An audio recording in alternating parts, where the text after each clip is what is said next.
यूं तो सारस उत्तर प्रदेश का राज्य पक्षी है। सारस की एक नहीं अनेक विशेषताएं हैं, जिसमें जोड़े के साथ रहने की भी उसकी एक खासियत है। उसे खेतों में देखा जाना काफी शुभ माना जाता है और इसे किसानों के लिए समृद्धि का संकेत भी समझा जाता है। हालांकि आज हमारी चर्चा का केंद्र सारस की इन विशेषताओं से अलग हटकर इंसानी दोस्ती की अनूठी मिसाल खड़ी करने को लेकर है। जी हां, हम बात कर रहे हैं अमेठी के रहने वाले वन्य जीव प्रेमी आरिफ और सारस की, जिनकी दोस्ती मिसाल बन गई। हालांकि दोस्ती का यह सफर ज्यादा दूरी तक नहीं चल सका और दोनों की जुदाई भी हो गई। आरिफ तो इस जुदाई के गम में डूबे हुए हैं और अपनी पीड़ा को साझा भी कर रहे हैं, लेकिन बेजुबान सारस की पीड़ा को कौन सुनने वाला है, जो कानूनी बंदिशों के चलते अपने दोस्त आरिफ से जुदा होकर पक्षी विहार भेज दिया गया। अब हम आपको सुनाते हैं आरिफ और सारस की दोस्ती की दास्तान। जनपद अमेठी के विकासखंड जामो अंतर्गत ग्राम मड़वा के रहने वाले आरिफ को कुछ समय पहले एक सारस घायल अवस्था में मिला था। आरिफ बताते हैं कि वो जब अपनी फसल देखने खेत की ओर गए थे तो वहां एक चोटिल सारस को देखकर इंसानियत के नाते उसे अपने घर ले आए। उसके पैर में चोट लगी थी, सो उसका इलाज भी किया और समुचित देखरेख के कारण सारस बहुत जल्दी ठीक भी हो गया। कई दिनों तक साथ रहने के कारण दोनों एक दूसरे से लगाव महसूस करने लगे और फिर उनका लगाव दोस्ती में तब्दील होने लगा।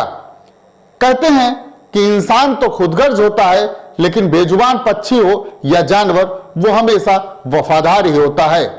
लिहाजा सारस ने आरिफ की इमदाद का कर्ज उतारने के लिए उसकी दोस्ती के पैगाम को कबूल कर उसके साथ ही रहने लगा। कुछ ही दिनों में दोनों की दोस्ती ने एक मिसाल कायम कर दी। सारस अपने इंसानी दोस्त आरिफ के साथ ही रहता, खाता पीता और कहीं जाने पर बाइक के साथ उड़ता। लिहाजा कुछ ही दिनों में यह अनूठी दोस्ती खासी चर्चा में आ गई। इस अनूठी दोस्ती की जानकारी पाकर सूबे के पूर्व मुख्यमंत्री अखिलेश यादव भी अपने आप को रोक नहीं पाए और आरिफ के गांव पहुंचकर इस नायाब दोस्ती का गवाह बन गए। उन्होंने किसी बेजुबान से इस तरह की बेमिसाल दोस्ती कायम करने के लिए आरिफ की पीठ भी थपथपाई। इस दोस्ती की गूंज जब प्रशासन और सरकार तक पहुंची तो उनकी जुदाई का इंतजाम भी शुरू हो गया। वन्य जीव संरक्षण अधिनियम के प्रावधानों का हवाला देते हुए वन विभाग की टीम ने आरिफ के जिगरी दोस्त सारस को एक गाड़ी में बिठाकर उसे रायबरेली के समसपुर पक्षी विहार पहुंचा दिया। अपने जिगरी दोस्त के जुदा होने के बाद से आरिफ बेहद सदमे में हैं। यह वाकया सामने आने पर पूर्व मुख्यमंत्री और सपा अध्यक्ष अखिलेश यादव ने ट्वीट कर तंज कसा है कि वन विभाग की टीम उत्तर प्रदेश के राजकीय पक्षी सारस को स्वतंत्र करने के नाम पर उसकी सेवा करने वालों से दूर ले गई।